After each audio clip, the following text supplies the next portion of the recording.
Então, quando você entende o caráter de Deus, você passa a olhar para Ele, orar a Ele, buscar a Ele, tudo em volta daquele caráter, daquelas emoções, daqueles sentimentos.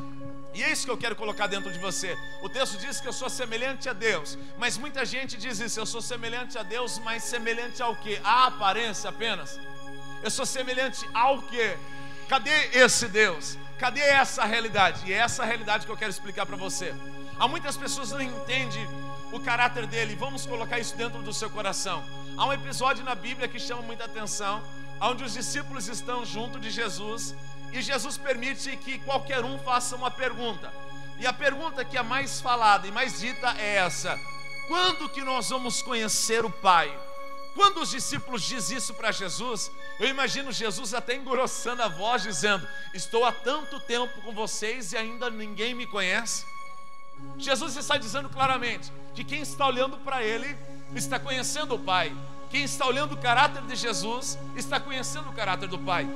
Então, quando nós queremos conhecer como Deus é só olhar para Jesus. Quando nós queremos conhecer o amor do Pai, é olhar para Jesus. Quando nós queremos entender a mente de Deus, é olhar para o próprio Jesus Cristo, e entenderemos a mente dele. Quando os discípulos perguntam isso: quando nós conheceremos o Pai? Jesus disse: estou há tanto tempo com vocês, estou tanto tempo ao lado de vocês, estou sempre pertinho de vocês, e ainda vocês não me conhecem. Isso é intrigante. É intrigante por quê? Porque os discípulos estavam olhando para Jesus, mas até então não tinham entendido a mente do Pai, não tinham entendido o caráter do Pai. E Jesus está dizendo: olha para mim que você vai entender Ele. Olha para mim e você vai ver que Ele está em mim. Porque o texto vai dizer que Jesus fala: Ele está em mim. Eu não falo de mim mesmo, mas eu falo das palavras que Ele me ensinou, que Ele ministrou em mim, que Ele me enviou. Não, vou dizer de novo, é o próprio Jesus dizendo: quem olha para mim está olhando para Ele. Quem ouve as minhas palavras está olhando as palavras dEle. Porque não digo de mim mesmo, mas eu digo dEle. Essas são as palavras do nosso Jesus. Será que tem alguém que acredita numa loucura como essa? Sim.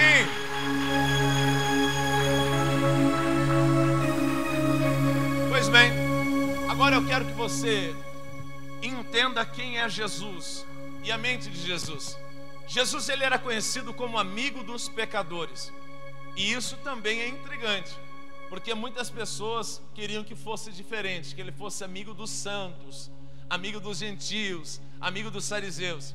Só que você vê Jesus mais ao lado de pessoas que são pecadoras, pessoas que estão errando, pessoas que estão caindo, pessoas que estão mal, pessoas que estão perdidas. É tanto que há uma história que me chama a atenção. Jesus, ele entra dentro da casa de Levi, e Levi era um cobrador de impostos, e o próprio Jesus vai mudar o nome dele, dizendo: a partir de hoje você não se chama mais Levi, mas vai se chamar Mateus. Esse homem que prego é o nome do próprio livro Mateus, ou seja, o primeiro livro do Novo Testamento. Mateus era um cobrador de impostos. Só que quando Jesus entra dentro da casa dele, as pessoas vão dizer assim para os discípulos: o seu mestre está sentando junto de pecadores. E quando levam essa informação para Jesus, Jesus responde da seguinte maneira: porventura não são os doentes que precisam de médico? Porventura não são aqueles que estão mal que precisam de uma solução? Jesus estava dizendo, em outras palavras: eu não vim senão para os doentes, aflitos, oprimidos, pecadores, aqueles que estão caídos. A mente de Jesus é uma mente e uma emoção claramente mostrando uma paixão incrível para aquele que estava no erro. Porque nós sabemos que a Bíblia vai relacionar que Jesus, ele veio para salvar aqueles que estavam perdidos, ele veio para resgatar aqueles que estavam caídos, ele veio para gerar perdão para aquele que não tinha. Entenda isso. Então a mente do seu Deus é olhar para um pecador e amar, é olhar para alguém que está perdido e amar, é olhar para alguém que não tem mais esperança e amar. Ei, agora eu quero inverter essa situação dizendo: se a mente de Deus é assim, ele vai dizer: eu te fiz imagem e semelhança minha. Ame, seja apaixonado, olhe para o pecador e não acuse, mas seja apaixonado por ele. Amém?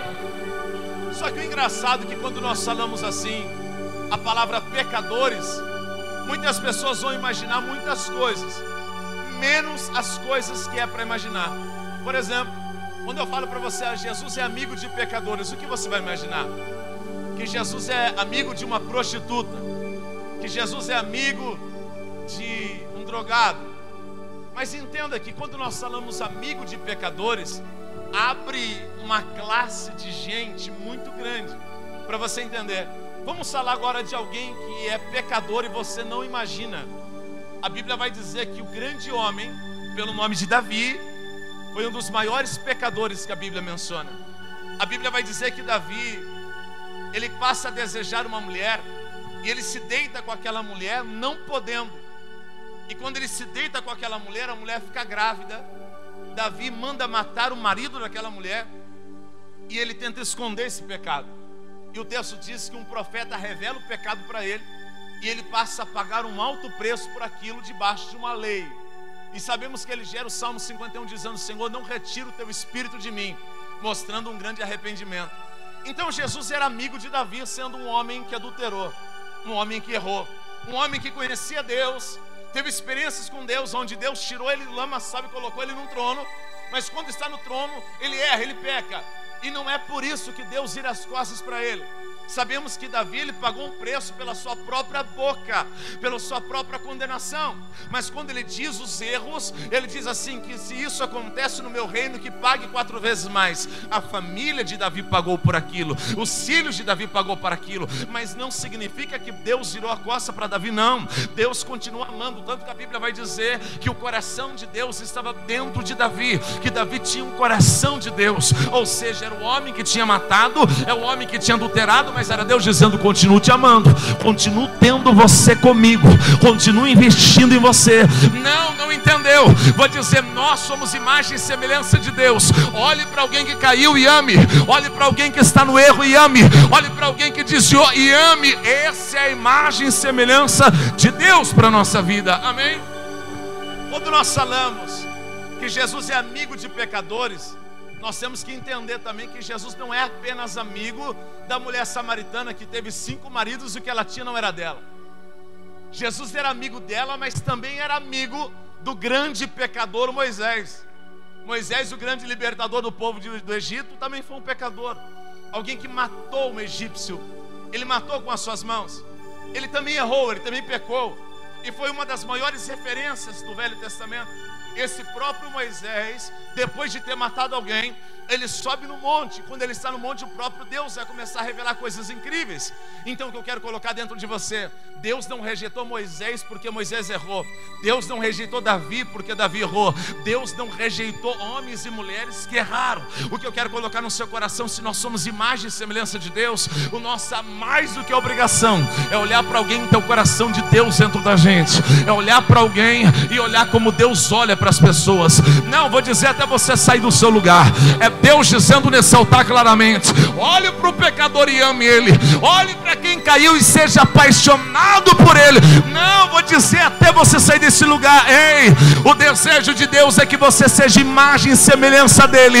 Olhe para alguém que caiu e abrace, seja apaixonado, porque ele é assim, nós somos assim e seremos muito mais ainda. Amém? Eu creio nessa realidade. Eu não vejo o coração de Jesus como um coração mau a momento nenhum. Eu só vejo um coração bom. Aí alguém vai dizer assim: mas Jesus se irou. É claro que ele se irou. Ele irou quando ele entrou dentro do templo e viu que o templo, que era de oração, virou um meio de barganhas, um meio de vendas. Aí ele se irou. Sabe quando Jesus se irou? Quando alguém tentou parar a obra que ele estava fazendo. E quem parava? Eram os fariseus, eram os escribas. Mas quando Jesus olhava para um pecador, ele era apaixonado. E assim acontece. Deixa eu contar uma história que você vai se apaixonar. A Bíblia vai dizer, e nós conhecemos um trecho dela, de uma mulher que foi pega em ato de adultério. Diga amém. Essa mulher, quando foi pega em ato de adultério, a Bíblia diz que todas as pessoas tinham pedra nas mãos, porque a lei dizia que alguém que adulterou merecia ser apedrejado até a morte. Entenda isso. E nós sabemos que as pessoas chegam perto de Jesus e vai perguntar: o que se faz com essa mulher que foi pega em ato de adultério? Jesus vai dizer: quem não tem pecado que atire a primeira. Só que quando Jesus diz quem não tem pecado que atire a primeira pedra, Jesus, ele está se habilitando a atirar uma pedra nessa mulher, porque o único que não tinha pecado ali, quem era? Jesus. Jesus está dizendo: eu estou desabilitando os que estão com pedra nas mãos, estou habilitando eu que não tenho pedra na mão. Ele está desabilitando os seus acusadores e está habilitando ele para entrar em sua vida. Se a lei permitia que essa pessoa morresse apedrejada, era Jesus dizendo que não tem pecado que atire a primeira pedra, ou seja, vocês não têm direito de apedrejá-la, mas eu tenho. Então a Bíblia diz que Jesus chega perto dela e vai dizer: mulher, onde estão os seus acusadores? Ela diz: não tem ninguém. Quando ela diz não tem ninguém, Jesus replica para ela: nem eu te condeno, nem eu te apedrejo, nem eu estou te acusando. Jesus diz: vai e não peques mais. Então isso é lindo, é o próprio Jesus dizendo: eu estou habilitado para te apedrejar, mas não vou. Eu estou habilitado para te acusar, mas não vou. Eu estou habilitado para fazer tantas coisas com você, mas não vou.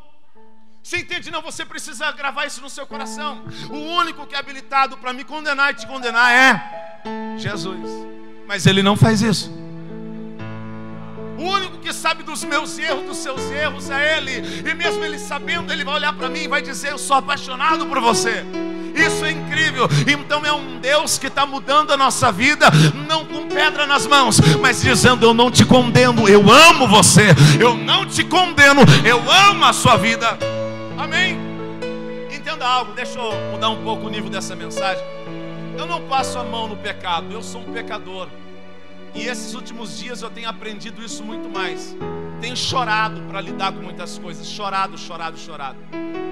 E o pecado, ele traz lágrimas na gente. Porque quando o pecado vem, quando a situação difícil vem, você acaba entendendo que você não é merecedor. E quando você entende que você não é merecedor, isso dói na gente. Porque a nossa luta é merecer. A nossa luta é querer merecer, é estar merecendo. Isso é bom. É bom você bater no peito dizendo: eu mereço estar aqui, eu mereço estar nessa posição. A empresa que você tem, ou o comércio que você tem, muita gente gosta de dizer: eu mereço estar aqui, eu estudei para isso, fiquei noites acordados por isso. Só que entenda, quando o pecado vem, a lei vai apontar aquele pecado para a gente e vai mostrar o que a gente merece por ter pecado. O texto diz que o adultério merece morrer. Você entende isso? Então isso é pesado. Mas existem 613 leis nos apontando de erros que cometemos. E uma coisa que eu quero dizer: ninguém aqui está habilitado a passar pelas 613 leis.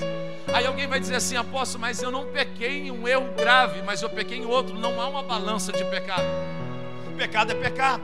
Alguém vai dizer que aquela mulher adúltera, ela merecia ser morta. Mas entenda, Pedro foi alguém que negou Jesus. Será que foi algo diferente? Será que para o céu foi algo diferente? Davi, ele mandou matar um homem e deitou com uma mulher que não era dele. Mesmo assim, Deus continuou com ele. Mas será que Judas foi diferente?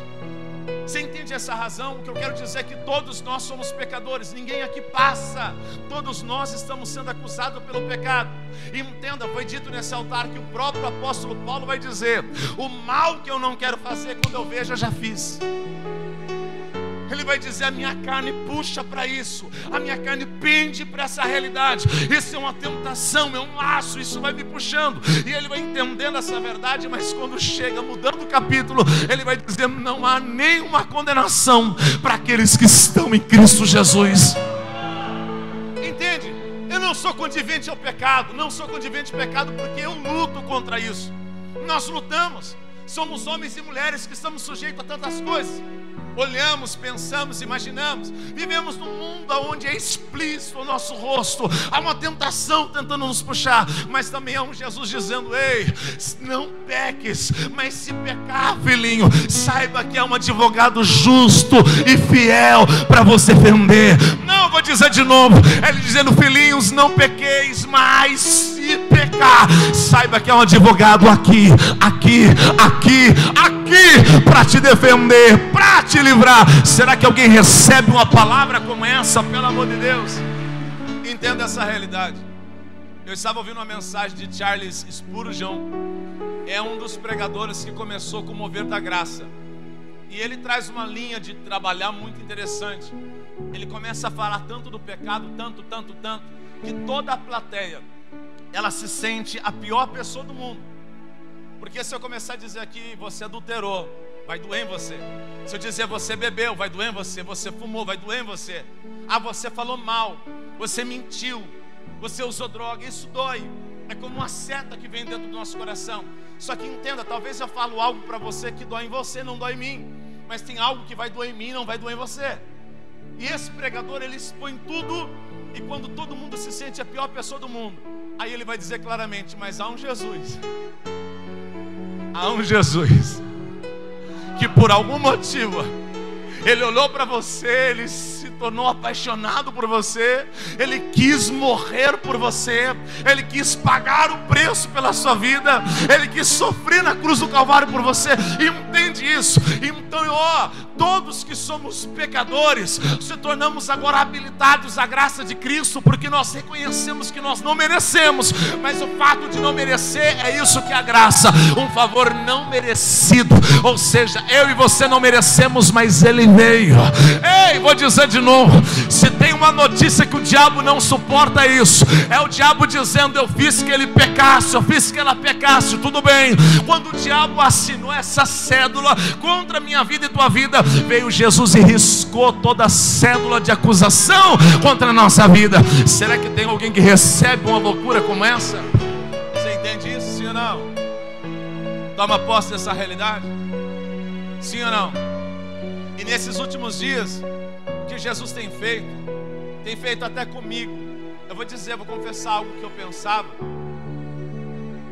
Porque eu venci muitos pecados na minha vida, aqueles principais pecados. Eu dizia sempre para mim mesmo, dizendo: poxa, eu não tenho os principais pecados, então eu sou uma pessoa santa, poxa, sou uma pessoa santa. Mas toda vez que eu pensava isso, acontecia alguma coisa para que eu mesmo me quebrasse.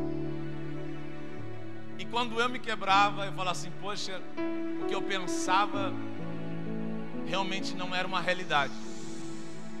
E isso parece que até meio de propósito. Não estou dizendo que Deus está enviando algo para você, não é isso. Eu estou dizendo claramente que toda pessoa que se aproximou de Jesus sendo merecedora, a toda pessoa que chegou diante de Jesus dizendo: eu mereço, o próprio Jesus mostrou para ela que ela não merecia. Então todo ser humano que carrega um nível de santidade, dizendo: eu não tenho erros, eu não tenho pecado, parece que ele está atraindo para ele algo que vai acontecer. E quando isso acontece, ele vai dizer: poxa, eu reconheço agora que eu não sou merecedor. E quando eu não sou merecedor, aí que Jesus de fato se manifesta em nossa vida. Então o que falta em muita gente é de fato reconhecer que você não é tão santo assim, que você não é tão justo assim, que você não é tão verdadeiro assim, que você não é tão melzinho assim. Você entende? Eu estou dizendo isso começando de mim mesmo, mas eu estou dizendo isso por quê? Porque quanto mais nós entendemos que nós não somos esse especial, nós começamos agora a ser não merecedor, e não merecedor é o motivo de Jesus vir. Então coloque isso na sua mente: Jesus veio para quem não merece.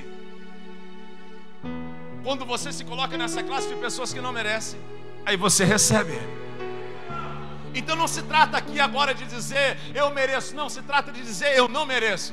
Não se trata de dizer sim, eu sou santo. Se trata de dizer quando Ele vem, Ele me faz santo. Não se trata de dizer que eu sou justo, mas quando Ele vem, Ele me faz justo. Entende essa realidade? Não somos especiais, somos alguém que Jesus olhou e disse: eu vou estar com você todos os dias. E quando Ele está conosco, Ele nos santifica, Ele nos perdoa, Ele nos transforma, Ele faz todas as coisas novas. Amém ou não amém?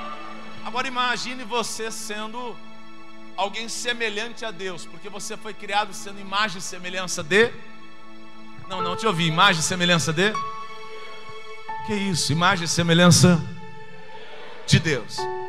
Se Deus tem essa mente, uma mente de alguém que está olhando para o pecador e perdoa, uma mente de quem está olhando para alguém que estava sendo acusada de adultério e perdoou, alguém que olhou para Pedro sabendo que Pedro ia negar, porque Jesus falou para Pedro: ei, quando o galo cantar. Jesus já sabia. Posso dizer uma realidade?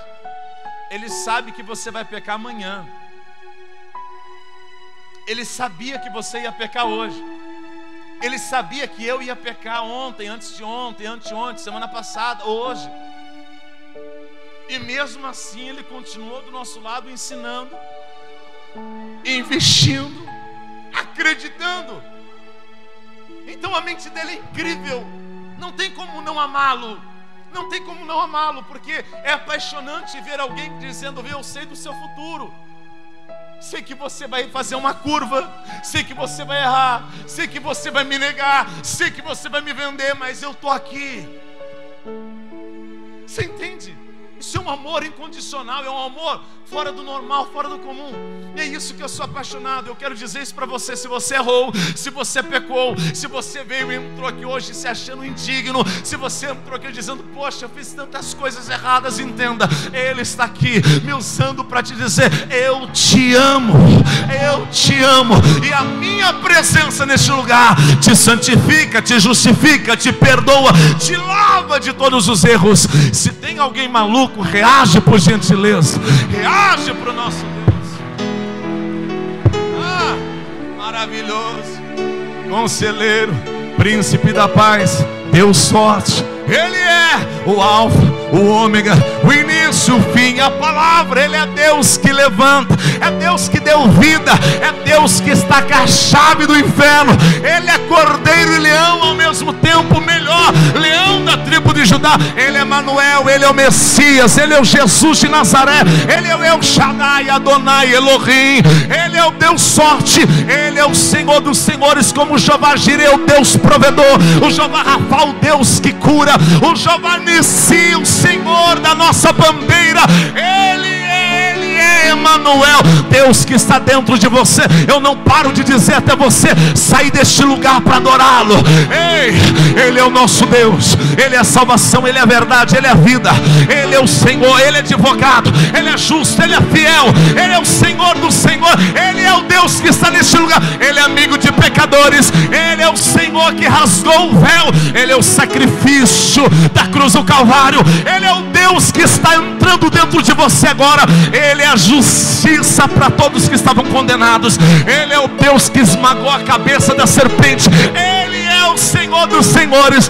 E se tem alguém apaixonado pelo amor de Deus, faz alguma coisa neste lugar. Oh!